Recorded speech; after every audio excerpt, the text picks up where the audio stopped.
చెన్నూరు మాజీ ఎమ్మెల్యే బాల్క సుమన్ కు నోటీసులు ఇచ్చారు మంచిర్యాల పట్టణ పోలీసులు. సీఎం రేవంత్ రెడ్డి మీద చేసిన కమెంట్స్ పై నమోదైన కేసులో ఆయనకు హైదరాబాద్ శివారు చెల్లాపూర్లో బీఆర్ఎస్ పార్టీ కార్యాలయంలో నోటీసులు అందజేశారు. పోలీస్ శాఖ విచారణకు సహకరిస్తానని సుమన్ చెప్పినట్లు సమాచారం. సీఎంను చెప్పు తీసుకొని కొడతానని కమెంట్ చేశారు సుమన్.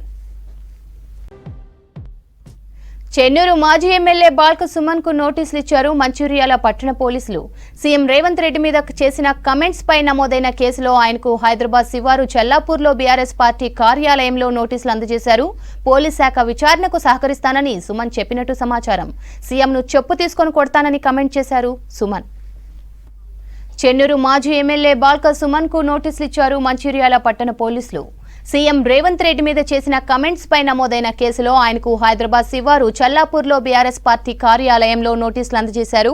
పోలీస్ శాఖ విచారణకు సహకరిస్తానని సుమన్ చెప్పినట్టు సమాచారం. సీఎంను చెప్పు తీసుకొని కొడతానని కమెంట్ చేశారు సుమన్. మరిన్ని డీటెయిల్స్ మంచిర్యాల నుంచి రాజు పటేల్ అందిస్తారు. రాజు పటేల్, బాల్క సుమన్ కు నోటీసులకు సంబంధించిన అప్డేట్స్ ఏంటి?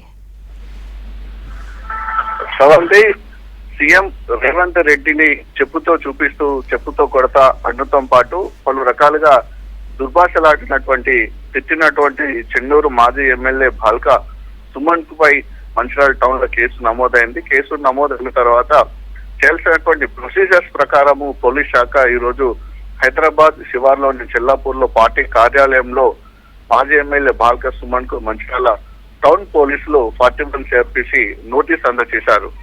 ఇక్కడ మనం ప్రధానంగా గమనించాల్సింది ఏంటంటే పోలీసులు ఒక ప్రొసీజర్ ప్రకారం ముందుకెళ్తున్నారు. గతంలో ఇలాంటి పరిస్థితి లేకుండే.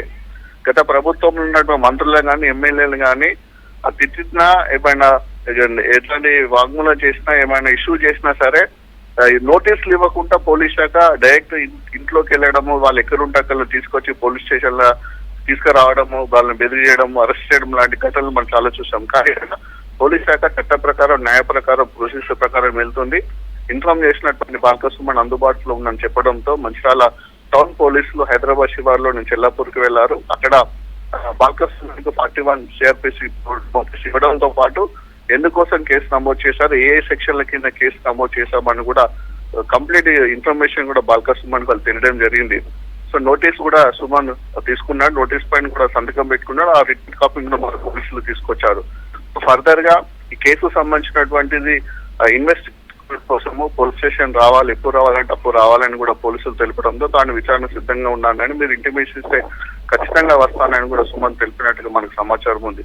సో ఇష్యూ కనుక చూసుకుంటే అయితే పోలీస్ శాఖ స్పీడప్ అయిందని చెప్పవచ్చు. రేవంత్ రెడ్డిని బాల్క సుమన్ తిట్టిన కేసులో పోలీస్ శాఖ చర్యలకు స్పీడప్ అయిందని చెప్పొచ్చు. 41 నోటీసులు తీసుకున్న తర్వాత పెట్టినటువంటి సెషన్స్ ప్రకారం చట్టం ప్రకారము బాల్క సుమన్ అరెస్ట్ అయినా చేయొచ్చు, లేకుంటే నేరుగా కోర్టులో హాజరుపరచమని చెప్పు. దాని ప్రకారం సంబంధించిన ప్రొసీజర్స్ అయితే జరుగుతున్నాయి. Sravanthi. Right Raju, thank you.